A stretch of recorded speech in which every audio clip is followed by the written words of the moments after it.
Переходим сегодня к следующей теме. Это потоки на чакры и поплавки.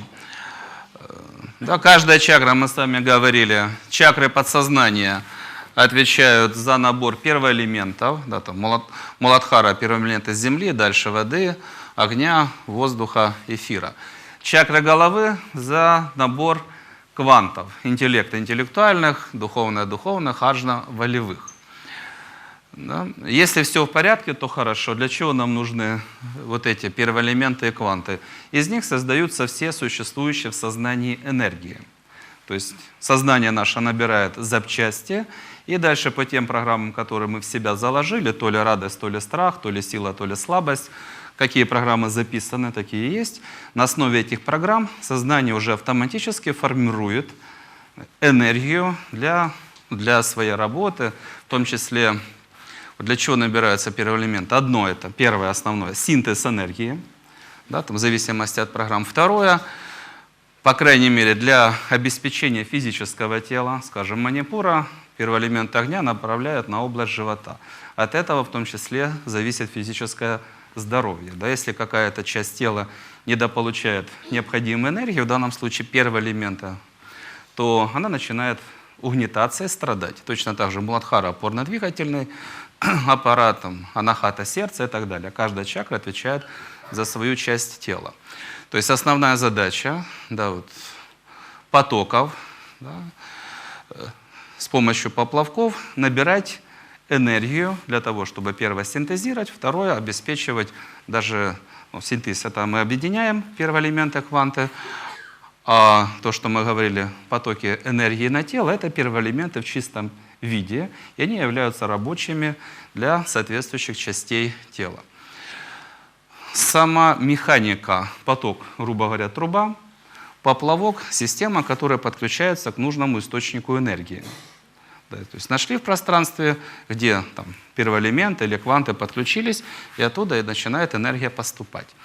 В чем проблема? Если поток забивается и сжимается, энергия недополучается, радости мало, силы мало, энергии мало, да, и процесс отягощается, ослабляется. Первая программа, с которой мы с вами начнем работать, будет касаться поплавков. Остальные будут касаться поплавков и потоков. Первый блок программ — поплавков. И одна из проблем, которая жить мешает, когда поплавки находятся не на своем уровне, ну там неважно, там третий или... Вот есть уровни, на каждом уровне минимум 4 основных подуровня по энергетической силе, да, по тому, насколько первоэлементы, кванты большие, маленькие, слабенькие или сильные. Да, вот. Человек, если он неправильно выстраивает свои программы, то его поплавки находятся не на своем уровне, а где-то ниже. Почему ниже? Скажем, должен находиться на третьем уровне. Человек говорит: я неудачник, я плохой, я низкосортный, я низкого уровня, и я не принимаю высоту, которая, собственно, является по факту его на данный момент. Он сползает на ту низину, ну, на которую он себя там приговорил, да, по разным причинам. Просто или отягощая поплавки, да, вот система, через которую входит энергия. Просто вот он столько навалил проблем, что они тяжелеют и опускаются на ту глубину, на какую он там на себя взвалил груз негатива по отношению к себе. Первое — это я, второе — это окружающий мир. Да, вот человек, идущий к успеху, к счастью, ко всему хорошему, воспринимает мир.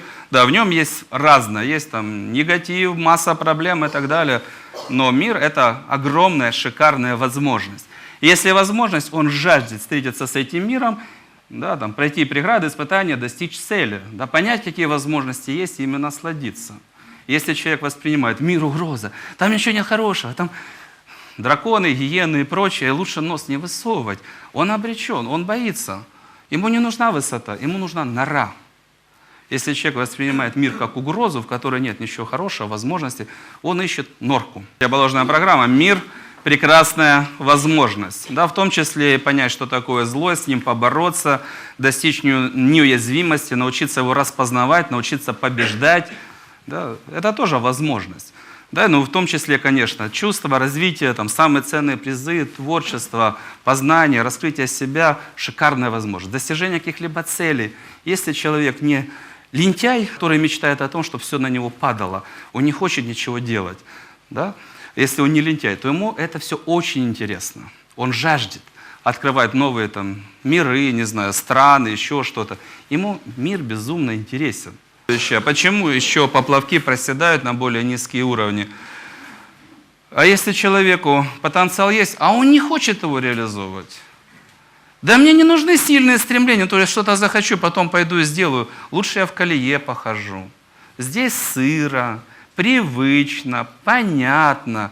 И человек, он против сильных стремлений. Вот если ему нужно стремление, я хочу реализовать свой потенциал на максимум. Ему нужна максимально мощная энергия, высокая, для того, чтобы можно идти к цели. О, нет, стремление, напрягаться, не хочу. Я прячу свой потенциал под кучей хлама. Да, поплавки отягощаются, опускаются, вот, скажем, чем выше энергия, тем выше они поднимаются. Человек кучу хлама насыпает, и вот чем больше хлама он насыпал, чтобы погасить силу стремлений, вот тем ниже они проседают. Да, вот из тех, кто жаждет, успех выбирает лучших. И счастье выбирает лучших. Да? Вот нужно не сомневаться. Мне нужно море энергии или чуть-чуть. Сомневайся, чуть-чуть. Не уверен, что мне нужно много энергии для движения к цели. Ну и на тебе мизер. Вернее, не на тебе мизер. Ты сам запрограммировал свое сознание и создавать мизер энергии, и набирать мизер энергии. Ты сам это запрограммировал. Да, поэтому и состояние такое мизерное, не пылающее. Но по отдельным потокам. Первый – это потоки, идущие на интеллект, это интеллектуальные кванты. Если вы неуважительно относитесь к работе с информацией, к знаниям, к решению тех или иных логических задач, да, вот если у вас неуважение к интеллектуальной сфере, а, собственно, 3 основных сферы жизни человека. Духовное восприятие и наслаждение, чувства, отношения, психоэмоциональная сфера. Интеллект рациональное, ты думаешь, принимаешь решения. И сила, воля, реализация твоих решений. Да, собственно, 3 основных составляющие. Если человек каким-то образом додумался высокомерно относиться к 3 ключевым составляющим своей души, он ее потихоньку гробит. Сиять в душе, наслаждаться, разжигать свет – это обязательное условие, не единственное. Не единственное для счастья и успеха. Да? Нужны правильные решения, в правильном состоянии ты действуешь, и ты действуешь. Ты действуешь и выполняешь все необходимые условия. Это следующее. Воля, сила. Да? Любить, испытывать наслаждение. Я классный, молодец, проблему уничтожаю, достоинство ценю, чувства разжигаю. Я желаю себе блага, я действую, молодец.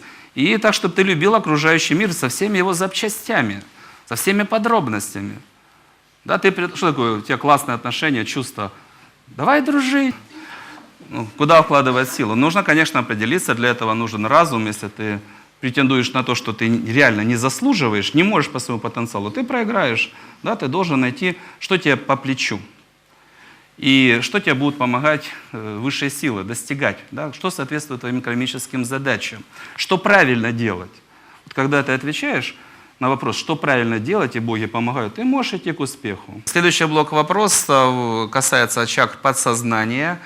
И именно вот каждый из них набирает свои первоэлементы. Суть в чем? Каждый первоэлемент – это определенные свойства, определенные качества. Если человек их не принимает, то он, опять же, что? Негатив или там, отторжение, потоки забиваются или сжимаются. Не нужно отказываться от своих ценностей и убеждений, чтобы быть гибким и изменяемым. Нужно учитывать обстоятельства, все, что происходит вокруг, и находить оптимальные решения. Вот это изменяемость, а не предать себя.